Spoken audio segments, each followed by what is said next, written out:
We're going to look at the outline video for Unit 7, going over the federal bureaucracy. Remember that a bureaucracy is just an organization of labor based on the complexity of the United States government. There are so many different things that need to be accomplished that ultimately we have to organize the labor. We have to make sure that people who are experts, who have a speciality in the policy area, are actually doing the job. And so what we're going to look at, just an overview of some of the myths. We're going to look at what the bureaucracy looks like over time, how we've gone from patronage, where you basically just give someone a job because you know them, to this meritocracy, where you have to actually take a test if you want to work for the government. We'll look at some of the different jobs. And then I'm going to put just like highlight this in yellow too. So you need to know very specifically how bureaucracies are organized. So how is the cabinet organized? How are these independent regulatory agencies organized? Government corporations, independent executive agencies. You need to know examples, need to know what they do, need to know how they're organized. Then you also need to know, what does the bureaucracy actually do? They implement policy. And so once something is made by Congress or the president, what does it actually look like to make that happen? And then the other thing that we'll look at is this idea of privatization, where the federal government will actually work with the private sector, so non-government businesses. And then the last thing we'll look at is the government, the bureaucracy will regulate parts of the economy. And so we'll get into that component as well. And then the last thing really is just, in the grand scheme of bureaucracies and democracy, how does it relate to democratic values? So let's get into it. So first and foremost, some myths. Americans dislike bureaucrats. This is generally true. Another myth, bureaucracies are growing bigger and bigger each year. This is not true. We could say growth at the state level, but not at the federal level. Okay, so that's a myth. However, before I go over this one is kind of true. So, 3, most federal bureaucrats work in D.C. No, they actually don't. They work outside of D.C. Really, only 10% of government workers are in Washington, D.C. And then the last thing is that bureaucracies are ineffective, inefficient, and are mired in this red tape. Red tape is a slang term for regulations. Now, this can be true, but it's not necessarily very accurate. Oftentimes, bureaucracies are very effective and efficient because of how the labor is organized to maximize that efficiency. Okay, so a couple myths. So over time, what have we seen? We've gone from patronage, and remember, patronage is where you just hire someone based on knowing them. Oftentimes, we look at nepotism, so hiring based on family is oftentimes used, but the idea of working for the government, are you working there because you're qualified? Or are you working there because you know the right people? And so patronage is where you just know the right people. So to cut back on this, we had a president, James A. Garfield, I think it's Chester Arthur, but basically he was shot because he promised Charles Guiteau a job in the government and did not give him that job. And so what we had in the 1800s is we passed the Pendleton Civil Service Act in Congress, and it creates the Federal Civil Service. What does this mean? It means that you're given a job based on passing a test, not because you know the right people. And so the setting up of the civil service is where you take a test. As I said, you take a test to become a government worker. And every government worker that works for the federal government has to take the test. So what do we call that? Using a test qualification, an entrance exam, and promotion based on rating rather than patronage, the merit principle, or also known as a meritocracy. Okay? You get the job because you're qualified. You get the job because you passed the test, not because you're good friends and business partners with the president. Now, the other thing that we see is, so this is more about merit. So let me actually separate this. The other thing that we see is bureaucrats, people working for the government, people have different political opinions, but regardless of party, America, the governance of the country is much more important than parties. And so the Hatch Act passed, during the early 20th century was made sure that people who are working in the federal government do not participate in partisan politics. This has since been relaxed a little bit, but in general, people who work for the EPA should not be campaigning for the president, something like that. Okay, so what do we organize this as? So we need groups of individuals, we need organization, almost like a business, to make sure we have an organization of this labor. So what we have is the OPM, the Office of Personnel Management. This is the Human Resources Office of the federal government. So they're the ones that they do the test, okay? So they facilitate the test. So just like College Board facilitates the SAT, the OPM facilitates the civil service exam. How do we decide how much people get paid? Well, we have a very specific general schedule. It is based on your ability to do the job, how long you've been in the job. And so it's not based on patronage, meaning you know the president, you get paid more. You don't know the president, you don't get paid as much. No, everyone gets paid based on their ability, right? So kind of streamlining this process. So we've come a long way from everyone kind of gets a job if they help the president, think going back to the spoils system with Jackson, to nowadays, yes, there's still appointments and they are oftentimes political, but in the general, the 4 million workers and even more that work for the federal government, we make sure that there's a system in place. And then the last thing that we see is within the civil service, so within the federal government, there's like an upper echelon, almost like the penthouse, so to speak, of these jobs. And you call this the senior executive service. Very high up, very well paying, and really in control of a lot of the higher up agencies here. So just Section B here, just kind of showing how we've gone from patronage to more meritocracy. Part of this is, although we do move more towards meritocracy, we also have a lot of appointments. And one of the things you may need to know as far as key terms is the Plum Book. The Plum Book is the list of the top federal jobs, and the president will directly appoint those individuals. Most times, Plum Book appointees do not need to be confirmed by the Senate, although some ambassador jobs do need to do that and things like that. Now, why is the Plum Book crucial from like a partisan standpoint? Well, if you work for the EPA, you could be there for a very long time and you would have what's called tenure. And you cannot be fired even if the next president disagrees with your policies that you're implementing. The Plum Book, an ambassador for Fiji under Trump will no longer be the ambassador for Fiji under Biden. And so the transience here is that it is limited. So to say this a different way, bureaucrats have the ability to go through multiple presidential terms and they will stay in the same job. They will outlive the presidential term in that regard. So from a political standpoint, the Plum Book appointees, they're not going to be there after the president leaves. It's a little bit different, right? So let's talk organization. So need to know these four types of groupings. And to say this a different way, the federal government is organized into 4 types of agencies. And an agency is just a group. You can almost think of these as like little businesses that specialize in specific policy. So let's start. First is the Cabinet Department, and this is connected directly to the president and executive branch. Okay, so you would say is not independent of executive control. Okay, and so each of these has their own budget and staff and implements important policy for the federal government. Congress passes an act related to a speed limit on federal highways. Well, the Transportation Secretary will deal with implementing that law. Now, the secretaries are the heads of each department, each cabinet department,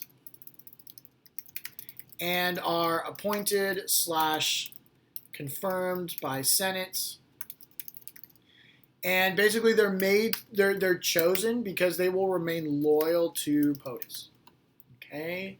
And the cabinet departments, again, are directly related to the executive branch. They are not independent of presidential control. Technically speaking, the president can kind of alter a lot of what happens within the cabinet departments.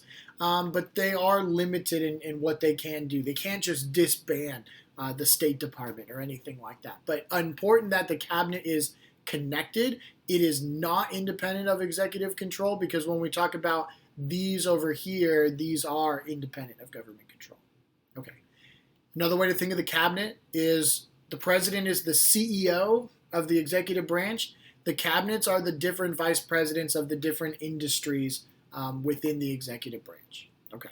So they control a specific policy area. Then you have these independent regulatory agencies, and for these, think of like alphabet soup. These are all the different letters, and an independent regulatory agency is independent of executive control, meaning that POTUS cannot disband or take away funding. Okay, if funding needs to be taken away, Congress can do that. Okay, we'll get into how they can be regulated, but they are independent of executive control. POTUS cannot disband, take away funding. However, with just cause, they can fire the heads of the agencies. Okay, so the head of the DEA, president can totally fire the head of the DEA, but they can't disband it. They can't take away funding. Okay, what is the purpose? Okay, the purpose, if I could spell purpose, the purpose of an independent regulatory agency is to regulate a specific part or specific component of the economy. Okay, so some examples. Okay, I know I've beaten this to death, but the EPA, Environmental Protection Agency, deals with environmental part of the economy. Okay, we can talk about the FCC, deals with content and like TV internet. Okay, you have the Federal Reserve Board, which regulates monetary policy and inflation. Okay, so all of these different types of agencies, they do one thing. Environmental Protection Agency, independent of presidential control. President cannot get rid of the EPA, but the EPA is responsible for making policy happen that the president or Congress creates. The FCC, they deal with content, they deal with broadcasting and things like that, and so they regulate this one component of the economy. Right.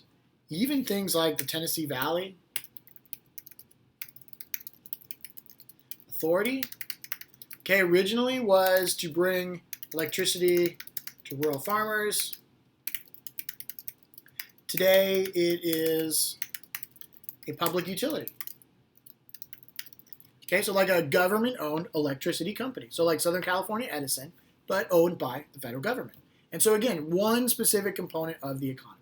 Okay, different from a cabinet position. Now the cabinet, there is the Secretary of Agriculture, and the Secretary of Agriculture may do similar things to the EPA, but the difference is that the EPA is enacting policy that may not even relate to the current president. It could be presidents ago that they deal with things, whereas the current Secretary of Agriculture may want to change the agenda to specifically include things that the president wants them to do, because the president is the one that controls.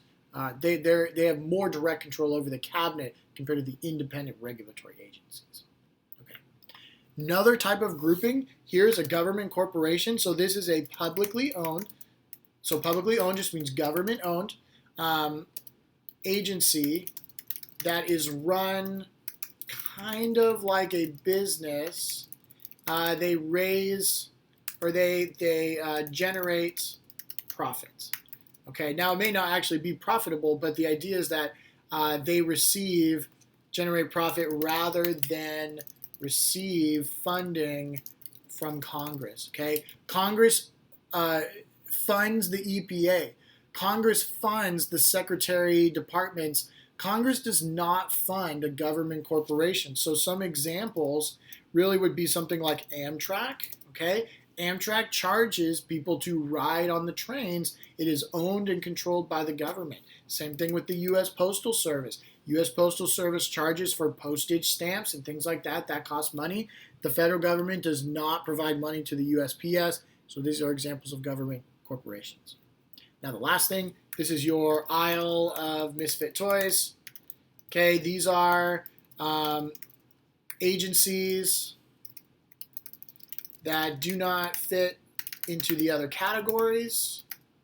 Okay, they don't really regulate a part of the economy. They're not a part of the cabinet position. They're not run like a quasi-business. And so these are things like NASA. We have the National Endowment for the Arts. So my recommendation, how do you know if you are ready for the exam for this section? If you know the purpose of each of these. So for example, an independent regulatory agency, they regulate a specific component of the economy. You know an example, and you know what this means to be independent. Cabinet is not independent of the president, although the independent regulatory agencies are independent of presidential control. What does that mean? President cannot disband. That's what it means. Okay. Cool. So moving right along. Implementation. Now remember that Congress and the president and the federal government create policy, okay, whereas the bureaucracy implements the policy. So they don't create the laws. The bureaucracy doesn't create the laws. They just put it into place. They plug it in. And so what we talk about with policy implementation is where the policy making between the creation of it, right? Congress, president creates the laws, and the bureaucracy, the civil servants, the people that work for the government implement it, and they're going to actually make it work. They're going to make the law happen. Okay. Does it always go well? No. Congress will pass bad laws. Sometimes it'll be unclear. Sometimes it'll be vague. And so oftentimes it is up to the bureaucracy to interpret what Congress had meant. So if Congress passes a law and it's really vague, who's going to fill in the blanks? The bureaucracy. The people that work for all these different types of agencies, all these groups, are going to implement the policy that's created, and it doesn't always go well. So what do we try and do to make it more effective? Well, we have to look at like the day-to-day actions of civil servants, okay, because they're trying to implement the policy. Oftentimes, each agency will create standard operating procedures. And so these are things like when you need to be reimbursed for gas, you fill out this form. Whenever you need to make a formal complaint to the Office of Personnel Management, you complete this form. And so standard operating procedures really is if you get transferred from one agency to the other, oftentimes the forms will be the same. You get paid based on the same scale, and we're really a standard operating procedure is saying that when you have a bunch of people trying to do a job, oftentimes you get too many cooks in the kitchen, and this helps kind of streamline, help makes it better. But sometimes when you have like specific forms, it becomes cumbersome. And so red tape around laws, meaning a law has too much enforcement, too much regulation, makes it hard for people to do their jobs. The same thing can come with standard operating procedures. If you're a business worker, you work for a Social Security office, and you have to follow all these certain protocols, you have to fill out 5 forms instead of just talking to your direct supervisor, that can be annoying. It can become an issue. So whenever anyone complains about a bureaucracy, it's oftentimes because they have to do all these different steps, and who do I talk to, and it's confusing, and who's the chain of command, and can get a lot of like pointing of fingers. So to kind of summarize this section, what we're looking at is oftentimes laws are passed and the bureaucracy fills in the blanks, but it doesn't go very well. And the bureaucracy themselves, they create like day-to-day actions, like day-to-day routines of how they do their job. But oftentimes when they make so many of these, like this is how you do the job, it can be very confusing. So oftentimes can become inefficient. Okay. Now, when you're an administrator, right? So when you're actually in the actual government, there's like 2 types of ways that we look at this. One is so administrative discretion. So it says the authority of administrative actors to select among various responses to a given problem. If Congress gives you a vague law and you're the head of the EPA, it's your choice how you want to interpret that bill. That's the administrative discretion. Because the people who work in the different bureaucratic agencies are considered to be experts, remember, they had to take a test. They're put in places that they will succeed because that's their expert area. They are given the discretion to choose how to solve a problem, how to actually enact a law. And then there's oftentimes what you call a street level bureaucrat. Teachers would be a street level bureaucrat. I work for the state of California, but I have considerable contact with the public. And so if in Washington or in Sacramento they pass a law related to standards, I have to teach you X, Y, and Z. Well, I have considerable discretion in how I make X, Y, and Z happen. And so when we look at implementing the policy, Congress could have a great idea. But ultimately, it comes down to the bureaucrats, the civil servants that make the choices of whether or not to implement and how to implement, too. Okay. Don't worry about fragmentation. Let's actually just get rid of this. One example I gave as far as an effective implementation of a law is the Voting Rights Act of 1965. So the law says any change in state voting laws needs to be heard by a federal judge. Okay? That's the law. It technically gets rid of poll taxes and things like that because they're not approved by a federal judge, but very simple. So what do? We send the federal government in. Anytime that a law is passed in a state related to voting rights, it's automatically assigned to one of the 91 district courts in the United States. And so it's very easy to implement. Clear vision.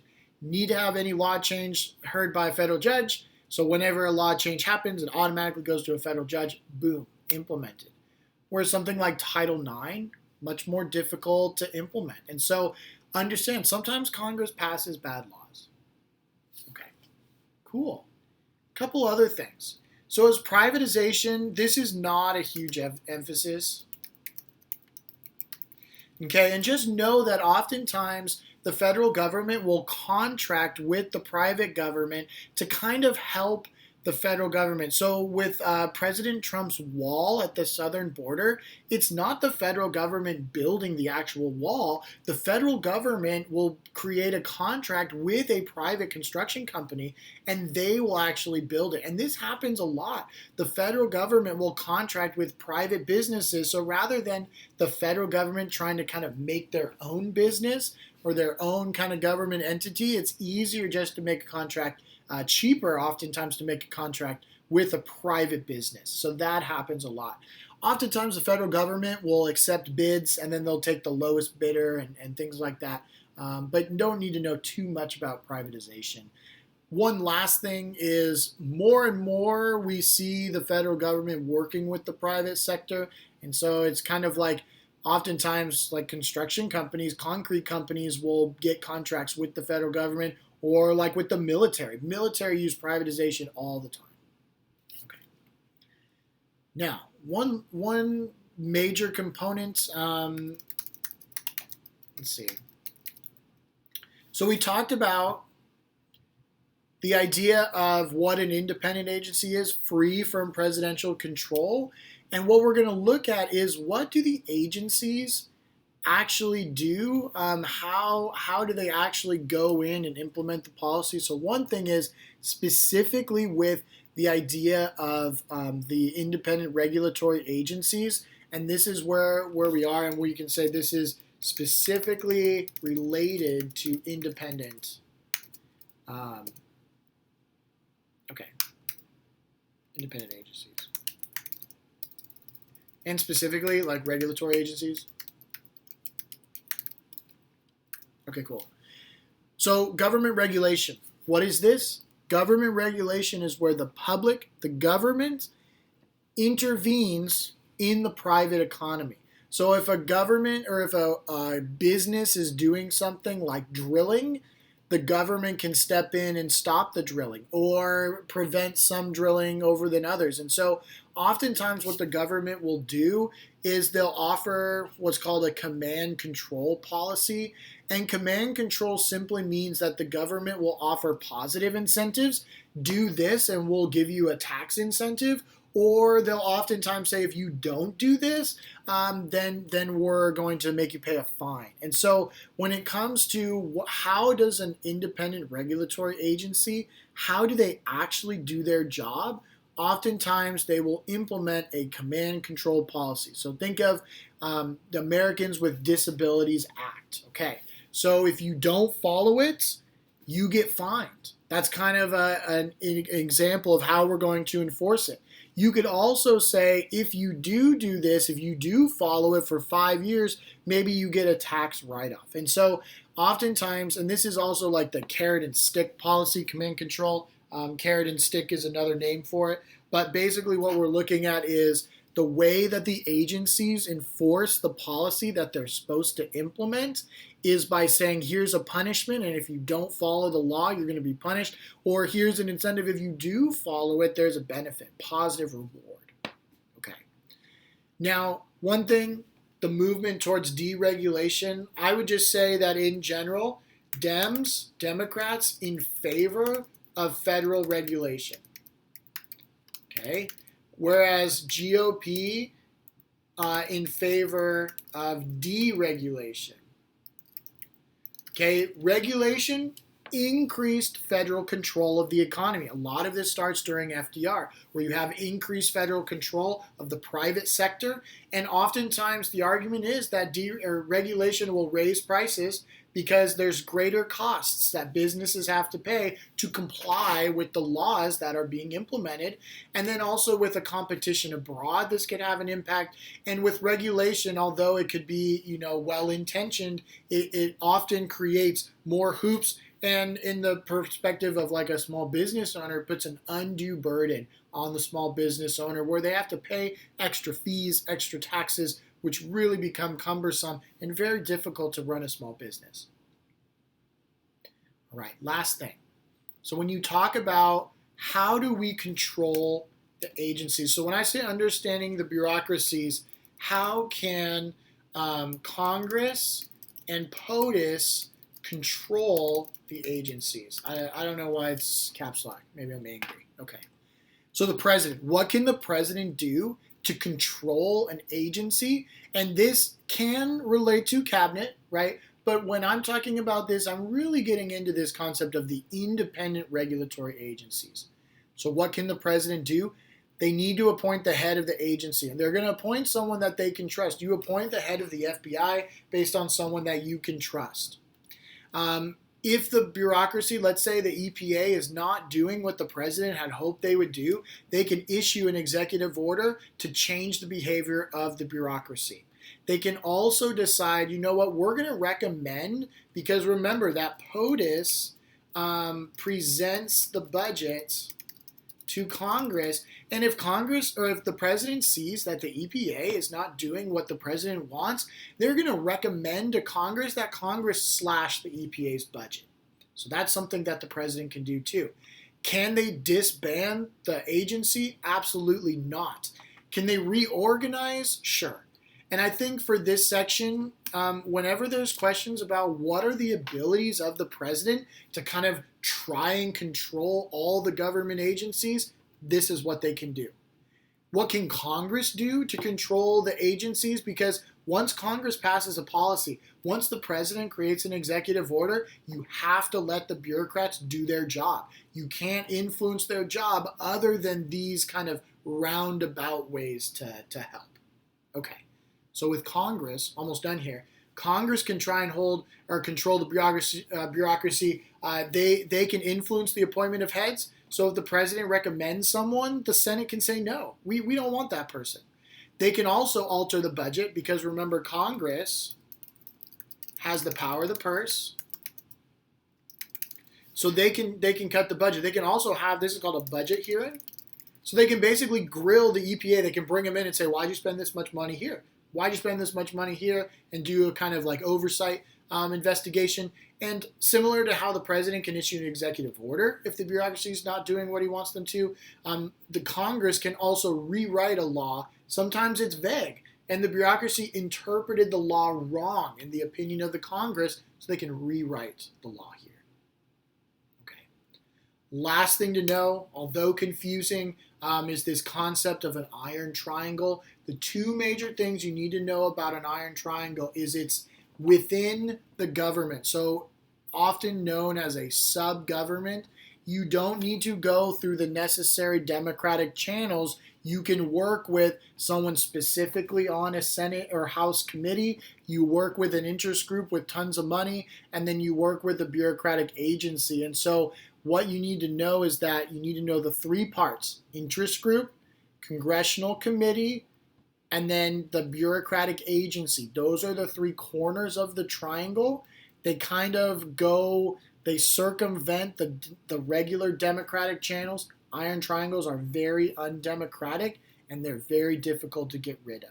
So think of like the gun lobby working with,